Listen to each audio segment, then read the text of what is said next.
What up, Hyperchange? Welcome to another episode. Today are kind of two inside scoops. I'm not usually nervous for live streams, but I'm definitely nervous for this one because I feel like I'm going to drop a bunch of news, and I don't really I'm an investor, right? I'm not a journalist at all, but in my investment research and following Tesla, Apple, and these companies, I come across these crazy connections and had these two anonymous sources for this video, and I've been doing a bunch of homework on this Apple versus Tesla thing, and I think there is a lot more to the story than is being reported, and I've got a bunch of news to break here. And so before we get too deep into that, I want to give you a start. There's no video. Yeah, make sure if the quality's okay. It looks great on my end. But anyway, so here's what happened. Basically, I'm in a new place, so the echo sucks, but sorry. So Apple wants to, 2012, Apple realizes the electric car is a good idea. They actually started the conversation about Apple acquiring Tesla. Then they realized that basically Tesla was too expensive to be acquired. It seemed like, and Apple felt like they could do it themselves. So it feels like Apple, for a very long time, has been doing this Project Titan or some sort of car to develop an electric vehicle. One of the big reasons, one of the key people at Tesla during the Model 3 ramp was Doug Fields, who was previously an Apple employee, then went to Tesla. Now, Tesla, and then Doug Fields was poached by Apple in mid-2018, and then that had even more rumors about Apple working on an electric car because they poached this Doug Fields guy. So reading in between the lines, and then we have Elon tweeting that he actually met with Tim Cook or tried to get a meeting with Tim Cook to have the M&A deal, but it didn't work. And so here's actually what happened in the back end. This is my understanding, is Tim Cook and Apple basically looked at Tesla, said it was way too expensive. What are we going to do? We're going to pay, it's $55 billion in the public markets. They would have had to buy them for like 80, 90, $100 billion. That was too expensive. They've decided they wanted to do it in-house. And so the M&A teams actually apparently went through a lot of meetings together, Apple and Tesla's M&A team. And then when that fell apart, Elon tried to, and this is because Elon, 2018, it seems like not too long ago, but in Tesla world, it was forever ago. And the company was truly at the cusp of, potentially going bankrupt, or there was a lot of financial difficulties. And so Elon was looking for alternatives of how to get funding. One of those ways was to get acquired by Apple. And when the two M&A teams were not able to come to terms with the meeting, he tries to reach out like an Elon move, put it into his own hands and try and meet up with Tim Cook. But then Tim Cook basically refused to have the meeting. And at that time, Apple had already, been developing their electric car for some time and was competing with them head on. Now, where does Doug Fields come in? Because Tim Cook and Tesla are like, wait, instead of paying $80 billion for Tesla, let's pay $8 million for Doug Fields. And the inside scoop on Doug Fields is that they basically just paid him so much. It wasn't like he wanted to leave or was beefing that much, but he literally just got poached by Apple by them like quadrupling his salary. And so they poach him. So now we basically have Apple simultaneously developing an electric car in tandem with Tesla, competing. And apparently part of this other, the storyline was Tesla and Elon and Johnny Ives.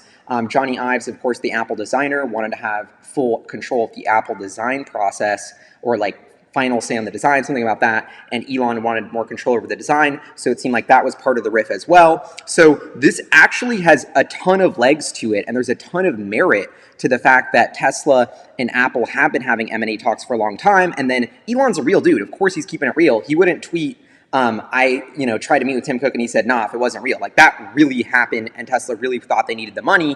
And then I think where Elon and the team was able to manage that is they didn't realize how much easy it would be for them to raise capital. They almost underestimated their own ability to raise capital, and then they were able to raise capital, not on the best terms, 30 or 40 billion or whatever, but that got them through that 2018 hump. And so this is going to go down as Apple's M&A team totally having botched the deal, one of the biggest missed acquisitions in all of technology history. Apple had 200 billion on their balance sheet. They were just buying back their own cash instead of buying Tesla stock. And now what's going to happen is I think they're actually going to buy Lucid, because what's happening with Apple? What news did we just get? And sorry, I'm all over the place. I'm trying to not divulge too much, also give you the story, also connect these 10 dots. But So essentially, Apple starts developing their car. Reuters puts out this story that they're going to develop it in 2024. Rumors are heating up about a potential partner to help them with manufacturing because Apple, they don't build, I don't know where my cell phone is, but they don't build their cell phones. They actually outsource the production of that. So unlike Tesla, who's totally vertically integrated, Apple needs a manufacturing partner to be able to build its car. And so I'm forgetting a key part of the story. So it's not just the talk of the M&A teams. Apple hires Doug Fields, has also been scheming like crazy on a car, and is actually much farther along than I thought as of yesterday, or that anybody thought as of yesterday, in my opinion, because there's actually basically, I saw a picture of the Apple battery pack. That's all I'll say. And it's much further along in testing than people realize. Like, they've already validated it. I'm gonna read my notes here, but they're in the late stage of product testing. They've already done battery design and fabrication. They're testing this, basically ready to test it on the road. Like, in terms of packs of like Faraday, of Lucid, of Rivian, it sounds like Apple's actually like ahead of the pack of these companies which are planning to release an EV in a year or two. My guess is Apple actually already has a pack driving around somewhere on a top secret road for their EV. So this isn't, the Reuters sells like, oh, this monocell design that we don't, it's all buzzwords. Nobody knows what's happening. To me, it looks like Apple does have a fully formed battery pack that is in the very late stages of testing and commercialization. And here's where I'm going to drop some crazy news that I need y'all to help me with, because it's just a rumor and I don't know if it's true, but my inside source is telling me that this is a Toshiba battery pack. Apple's partnering with Toshiba, and if you go Google right now, Toshiba EV battery pack, they started building a factory in 2018 with SiCb batteries. And what is SiCb batteries? If you Google it, it comes up with lithium titanate. So Toshiba, Apple's been testing, doing late stage battery pack testing on this battery pack that's built by Toshiba. Toshiba's also ramping up battery production of lithium titanate batteries, which is Project Titan. That makes sense for the code word for Apple. So go Google lithium titanate. This is why the Hyperchange community is awesome. I need y'all to help me scheme on this. Toshiba's battery production plans. But my scheme is Apple's partnered with Toshiba the same way Tesla partnered with Panasonic. They're ramping up production. Toshiba's already delivering them a bunch of these lithium titanate cells. I forgot to drop another thing, which is there's no cobalt in it. And there's 312 cells in the pack, at least the pack that I was familiar with. And so, and so 312 cells in the pack. Right now in the Model Y pack that I drive around has 4,000 cells. Those tiny cylindrical cells, 312 cells, would mean much bigger cells.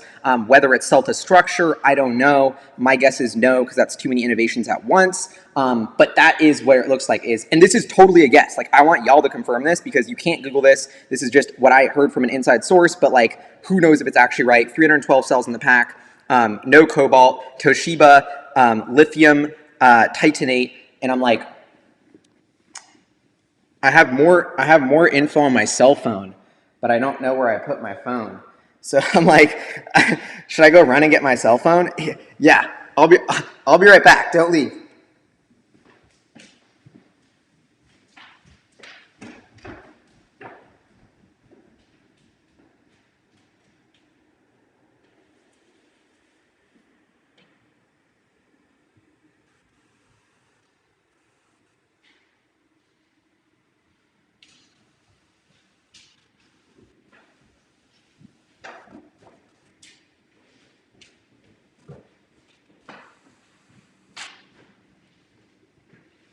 All right, folks, we're back. I got my phone, so we can do a little bit more scheming and DD here. So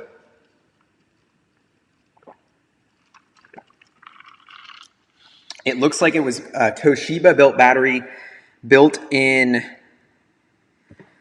oh my God, I think this adds up even more than I thought. Karyugawa, Kashiwazaki, Japan.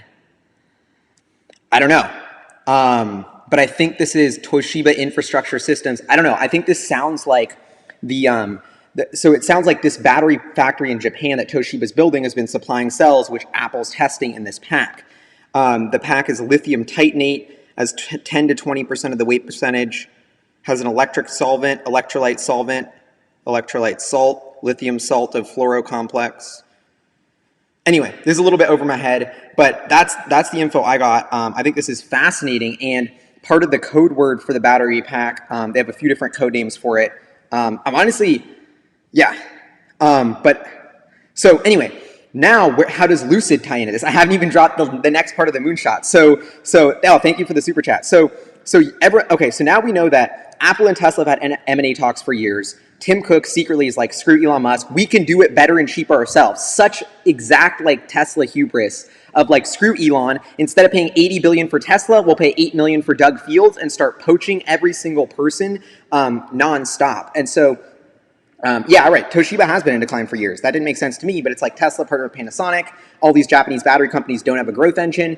They're like, okay, let's hit up Apple and basically give them a really good deal to build the batteries for them because we need a better company on it. That's my guess of why Toshiba would have done that. So where does this all tie in? So Doug Fields, when he was partnering on the Model 3 ramp at Tesla, had a partner by the name of Peter Hofeldinger, or I think it's something like that. You can Google him. And now he's like the COO at Lucid. And so this is the dynamic duo that was a key, or what Apple thinks is the key acqui-hires to make their own vehicle production possible. So if you're thinking about what you need in an electric vehicle, you need the design, you need the software, you need the battery. So Apple's working on all that. Toshiba with the battery, they can do the design. But how do you build this car? We don't have manufacturing. So Lucid has this massive plant in Arizona. They have this beautiful, sexy car. It seems like Lucid could have this manufacturing piece, and then you also factor in the acqui-hire of Peter Hofeldinger collabing back with Doug Fields, which is that Tesla dream team. We know Apple's been desperately purchasing everyone on Tesla. Combine on this, personal dynamics of the Apple M&A team fucking up and missing Tesla and having extreme FOMO, and then wanting to say, we're not going to miss Lucid, and so we're going to pay, whatever it takes to buy Lucid, which is kind of ironic because they would have bought Tesla for $70 billion. It would have been the best deal ever. Now they're going to pay like 10 or 20 billion for Lucid or whatever, which is like worse technology almost. But and then I also have been hearing separately, previous to all of this, I didn't even have the chance to make a video about it, that Lucid was actually making promises about their battery pack that were kind of BS. They basically hadn't done all of the testing while they were announcing that they could hit a 500-mile range car. So they were Lucid was way over promising on their battery. So then I'm looking like this. I'm like, wait, Apple actually has the exact puzzle piece that Lucid is missing, which is the battery. And so I'm reading all these articles like, who's Apple going to partner with? Is it going to be VW? Is it going to be Tesla? Is it NIO? And it's like, no, Lucid. They start from scratch. They have the manufacturing talent that they want. It's way cheaper. They have the factory in Arizona. The brand design ethos is perfectly in line with Apple. It's small enough to where they can just lump it in. I don't know. I think and this is all a moonshot, total speculation, of course, but when I see what the moves Apple's making, when I add up the fact that A, they're taking this super seriously, they're much further along at commercializing a pack that's already ready. This isn't some pie-in-the-sky thing. This is actually, I would say, cutting edge. One of the closest companies to commercialize its own really good battery pack. Tesla's really the only one, but now we're going to start to see Apple is just as much in development as Rivian and Lucid and all these other ones, potentially more. And so that totally caught me by surprise. And now it's like, well, how does the manufacturing piece come into play? I think buying Lucid is a totally dope move and starting from a blank slate. Just the factory's about to be designed. I mean, this is the time to do it. They could buy it. They have $80 billion in cash, $80 billion in net cash, $200 billion in cash. They could buy Lucid for $10 billion, probably less than that even, in 2 seconds. And so I think this is the no-brainer move if Apple's not going to do it, and they really are serious about this EV space, is they need to get that dream team, Peter Hofeldinger, Doug Fields collabing back. They can buy them, and yeah, so this is all total speculation, but I also think I'm going to redrop that stats, 312 cells, lithium titanate, built by Toshiba, no cobalt. Y'all need to help me on the DD here. And so what I think is actually happening here is there was an interesting tweet by Bill Lee, who was like, Apple and Tesla is setting up to be the fight of the future. And I kind of always thought about that. I was like, I never take any of these EV competitions seriously. Like, who is really going to compete with Tesla? But I mean, I really do think Apple wants to be that competition. And it surprises me how far along and how much serious resources. Like, this has gone way beyond the Reuters article doing a rumor. This is like, nah, like Apple has the pack. And the pack is ready to hit the road. And it looks super dope. And yeah, and so... Apple's extremely secretive. I think their secrecy is probably on par with like some of the best entities in the world, keeping this total, they have enough money to literally buy a driving racetrack and just start testing this car. So that might be what they're doing. But yeah, and so And then I think another big piece to all this, which we're missing, is autonomy. So if you're going to become an electric vehicle startup and launching in a couple of years, what's your strategy for autonomous software? So, and it's possible before we thought Apple was going to just try and develop a van that would drive around autonomously, but now it seems like the rumors that they're going to develop a consumer car, I have no idea.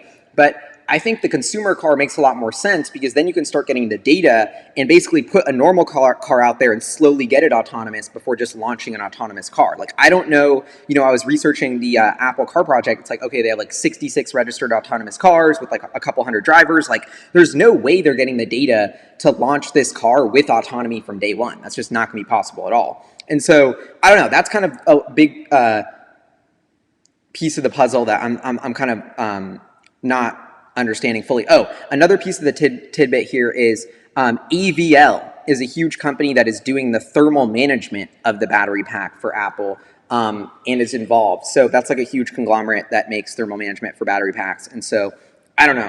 You can make with that what you will. Also, the voltage of the new Apple pack is supposed to be 800 volts, which is different than the 350 to the 400 of Tesla. I don't even really know what that means. But thanks for the super chat. Yeah. So lithium titanate, I don't know, more people are looking into it. And lithium titanate is only 10 to 20% of the weight. So it's not like the full battery. So that's something to consider.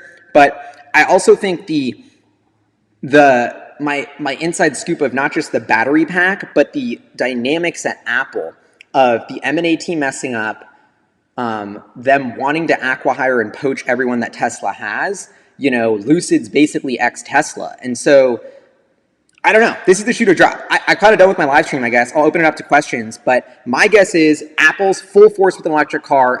It's much closer to commercializing than we think. It's Toshiba in the batteries. And I think they could buy Lucid and turbocharge that effort and move it even faster. But then at the same time, I also think Apple is thinking they're way doper at this than they are. And it's going to be way harder for them to get to where Tesla is today than they realize. And I think Apple is trying to compete with Tesla more than Tesla's trying to compete with Apple. That shows you who's leading. I'm an investor in Tesla. I think Tesla is the personal computing company that happens to sell its computers with wheels. Apple's don't. And they're a lot more similar than people think. And that's why I think we are setting up for this incredible next frontier of battle for the next decade of Apple versus Tesla. Who is going to win? Apple's going to throw way more money on it. They're going to try and poach everyone that Tesla has. I mean, this is an epic fight to watch. And to me, it finally makes sense of like Tesla. I don't know. This is kind of another rant to have, but I also think what China's doing with NIO and XPeng and exporting those cars is really interesting. But anyway, let's open it up to questions. Let me know what you think in the comments below. I'm throwing a ton at you. These are all rumors and speculation, so just take that with what you will. But I will also say I get a ton of calls and tips, and I usually don't take them or ever talk about them unless I can really think that they're legit, or I wouldn't share them. So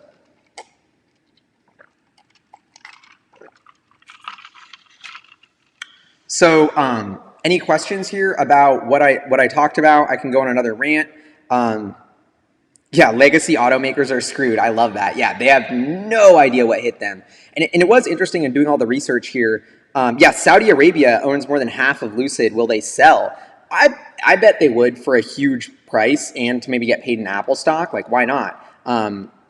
Lucid's a private company now, but I think they're only worth a couple billion. So yeah, so I mean, it looks like Apple has this battery pack, which is extremely, yeah, it's not just a mono cell that's in the lab. Like they actually, like QuantumScape is a joke compared to where Apple is. Like Apple actually has this working. They've assembled it into a pack that's working, that's doing these tests. I don't have a picture that I can show you. And so I think this is this is very early. It's going to take years for this all to really play out of where we're seeing, who's going to drop what, who's going to compete with who. But I don't know. I kind of wanted to go live, Hyperchange, me just documenting my investing journey. I did not take Apple seriously. I didn't take the Apple Tesla M&A talk seriously. I thought Apple was way further behind than they are. But that's all kind of changing in my mind of like, nah, Apple's been desperate to buy Tesla for years. They just had too much pride and were like, we're going to do it in-house. But this battle's been brewing for years and years. And I think, Tim Cook not taking the meeting with Elon, it's like, bro, and Apple's so about like their mission to be climate neutral and da da da, but it's like, you know, what does that mean? Like, you're not even going to take the meeting with Tesla in their darkest hour to give them capital and actually change the course of history. Like, they didn't even take that meeting. Like, I think that's going to go down as a really bad look for Tim Cook.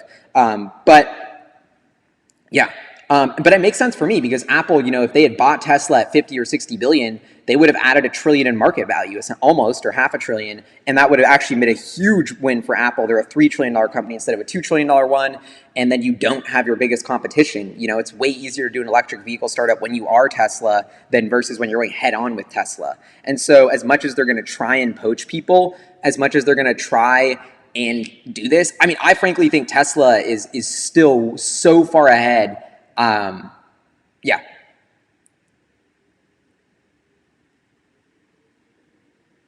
Yeah, Apple's software prowess is a huge piece of their. Any questions here? Thank you, Kelly Maddie.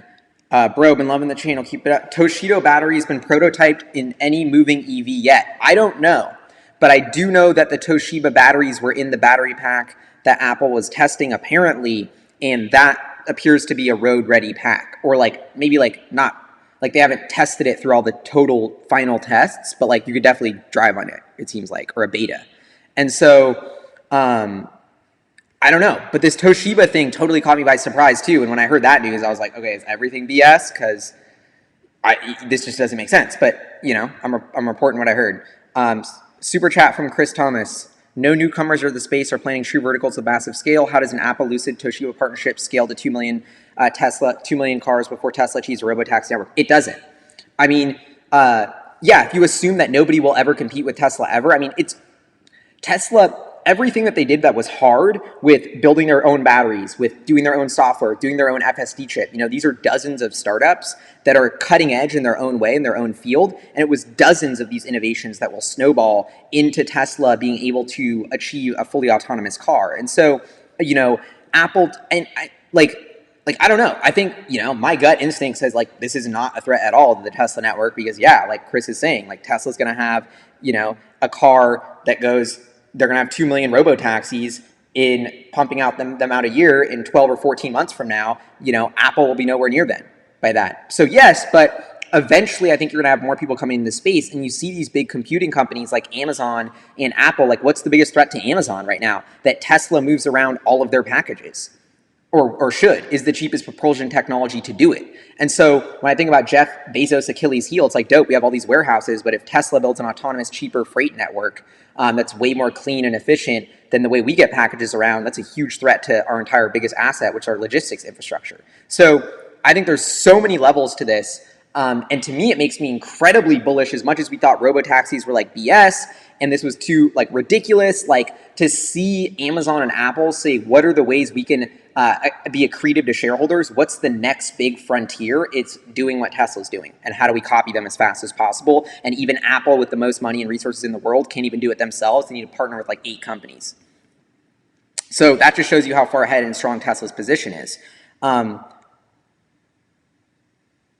How do I think the battery will compare to Tesla's? No idea. I think Tesla's 4680 cell, though, because of their vertical integration, will be the gold standard. And then cell to structure. Like, I think at the end of the day, vertical integration is everything. And so, you know, Tesla's partnering with Panasonic to get to this point. Now they're going to replace Panasonic with their own better battery kind of going forward. So Apple just starting with their own Panasonic puts them like 5 years or whatever behind Tesla in terms of cycling.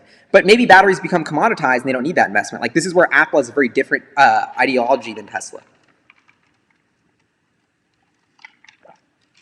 Apple has decided to outsource. Like, Steve Jobs is famous for saying, like, we'll never build, the iPhone production's never coming back to the US. Well, guess what Elon does? Buys a factory in Silicon Valley, brings car production back to the US. And so in many ways, that kind of move to outsource everything to China by Apple has probably slowed their pace of innovation consistently, especially with R&D projects related to new hardware moonshots. And so that's going to be a fascinating, potentially the Achilles heel that will kill Apple in this race, is that they are not vertically integrated and they have decided to farm out all of the capability. And Elon Musk has said Tesla's biggest competitive edge over time will be their manufacturing at scale, their manufacturing company, and that is really their edge. And the software they sell that helps them manufacture cars. Tesla doesn't even have a CRM. They code all their own stuff. Like, this is the internal processes and internal engineering prowess that Apple does not have and they need. And that's where they're going to have to, partner with Toshiba, partner with the AI self-driving company, partner with Lucid to help build them. Like, because they don't have that expertise. Jason, thank you for the super chat. Appreciate that. P. Patil, any worries that FSD beta plateauing before learning? Yeah, so that's the other thing about full self-driving is I think, so I'm torn about this because I think the FSD being out in the wild is extremely huge. Like Tesla already has people testing FSD, but will we get to the point where you have a regulator who can approve a robotaxi? I think we're years away from that. Look at how slow the US government moves. And so what I think is going to happen here is that we're going to get, if I was Tesla, I would be partnering with a government like China to work on an autonomous vehicle program there where the government's way more friendly and can move way faster. And so I think that, okay. So I don't know, but you don't know. There's so many risks to it. Like what's going to happen, if like Tesla, they had a neural net curve that plateaued, then they had to do a rewrite to get it better. Like, this is such a cutting edge science project. Like, it's going to take a while to perfect it. And I think nobody knows when. And so I don't know. I think Apple has probably also decided that this is going to take long enough to where we're not going to try and develop our own autonomous car. It's too hard. It's going to take too long. Let's just get our own normal EV in the wild first with autonomous driving features like Tesla. The flip side of this whole argument is Tesla is already charging 10 grand from FSD, up from 8, soon to be 12. Their incremental vehicle margin is already going up, and they're already charging software as a bigger and bigger piece of the vehicle. So the monetization ramp into FSD has already begun. So how long it takes, we don't know. Okay, Garfield Grant, how profitable will Apple be doing this compared to Tesla? So this is what I wanted to say. Apple controls 10% of the smartphone market. This crazy famous stat, but owns 90% of the profits. I think Tesla is in a very similar position for the automotive market. They will own the high-end EV. Even if they only have 10 to 20% of the market, they will have the lion's share of the profits. And it's even weirder than that because it's like a network effect of if they have a robo-taxi network that beats everyone else, they could have like 50% of all miles driven are in a Tesla, and they could get like Tesla's share of the auto industry profit this year is over 100%, right? Because everyone else probably lost money and Tesla made money. So I think that is only going to continue, and Apple kind of set the precedent of that. Any more questions here?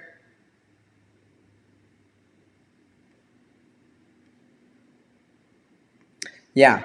But it looks like there's, Apple's been making moves here, and they definitely, as much as I clown on them for like my phone not having a good battery and like the AirPods not having a great battery, like they do build a lot of electronics with batteries. And so to me, that's why I took Dyson when they tried to do an electric car seriously, and then they failed. But it was like, okay, well, Dyson builds something with a battery that I plug in. Like, to me, that's more similar to what Tesla does than what Ford does. And so that's why I do kind of think they have a lot of these. But I don't know. I think at the end of the day, like, Tesla is Elon Musk. Like, the biggest asset or liability a company has is not on the balance sheet. It's in the boardroom. And it's Elon versus Tim Cook. And even though Tesla had $2 billion in the bank and Apple had $200 billion, guess who's ahead? Guess who's trying to copy who now? So to me, that's another evidence of leadership being so valuable. And I just don't think that Tim Cook is enough of an engineer. And I don't think that he has enough of a vision. And I think Apple's just they don't have that. Like, why did Tesla call Tim Cook to get bought out? Because they were about to go bankrupt. And so they had this desperation and focus. And I think that Apple doesn't have focus and they don't have desperation, and that will slow their pace of innovation in a way they can't afford to have it. And so, Vincent, what up? So yeah, so I don't know. I think Apple, Johnny B, thanks for the super chat. I think Apple here makes a big move in the space, and they need a partnership, right? They need a battery partnership with Toshiba. They need a manufacturing partnership with Lucid. That's my guess. But who knows what'll actually happen. And yeah, the other thing is when you have look at what Tesla started with, the Roadster for 200 grand. Like, it was so hard to scale the technology down to a price point for mass consumers, even just like not super duper rich people, just kind of rich people. It took Tesla 15 years to get the tech there. So I don't know how Apple, there's already the Apple of electric cars. It's Tesla. And so it's already the high-end bougie brand that everyone wants. Like, I don't know. I cannot wait to see this all go down. Do I see NIO being acquired by them? No. Because that would really be Apple like moving in with the Chinese government in a really weird strategic way that I think would freak out all of their smartphone users.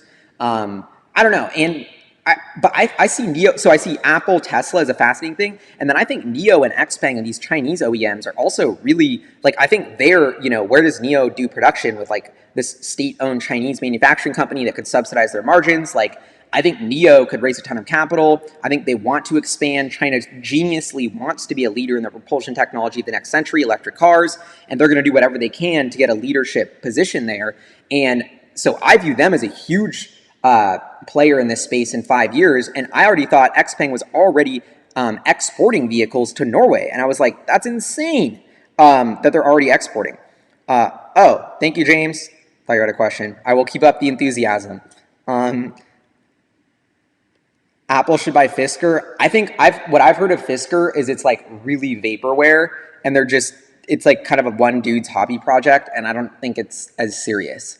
I don't know. I keep coming back to this fact that Lucid feels like a fake it till you make it approach, where they don't really have much, but they're just going to keep kind of faking it to raise more capital and have more hype. And, their battery pack wasn't as good as it should have been before when they announced that it had 500 miles. But if they wait until Apple buys them and gives them their pack, that'll save their ass. So there's so many interesting dynamics here.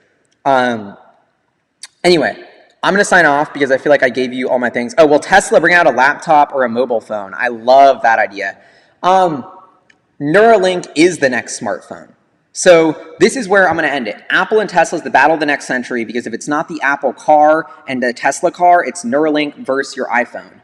And yeah, and that's going to be insane. And so, yeah, that's kind of what I think. But anyway, I'm wrapping up my stream. Apple M&A team botched their meeting with Tesla, could not close the deal. Elon tries to reach out. Tim Cook doesn't even take the meeting. Apple's been simultaneously developing their own electric car. 312 cells in a pack. Pack's ready. Gone through a ton of testing. Basically almost road ready. ALV or AVL is doing the thermal management for the pack. Manufacturing is going to be done by Toshiba. No cobalt. Lithium titanate is a big part of the pack. That's why we got Project Titan.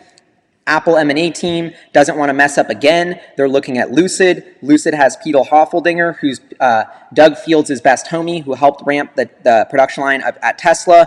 Apple's strategy is to poach people who worked at Tesla, get the talent there. I think if they can't poach people from Lucid, they will just buy Lucid and use that manufacturing facility in Arizona to start building their own cars with those Toshiba batteries. This is my insane moonshot. Who knows if it's true or not? Please let me know what you think in the comments below. And huge shout out to the people who helped me scheme on this, because I just think this is fascinating. Like, I love scheming on new ideas and just thinking outside the box about what is happening in this EV space, because it is the next frontier. The smartphone is stopped innovating. The smart computer on wheels is the next big thing, and I can't wait to keep following it.